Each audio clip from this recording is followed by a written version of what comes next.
Water filter. Install. Just comes in one of these little guys. Samsung water filter for the Samsung refrigerator. This fridge, it's here. All you have to do is twist this little guy, lock it, pull the old one out, and then on the new one, just remove the cap. Get in there and twist it to lock position.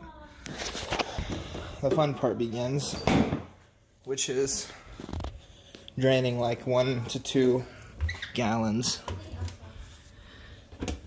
out of that fridge.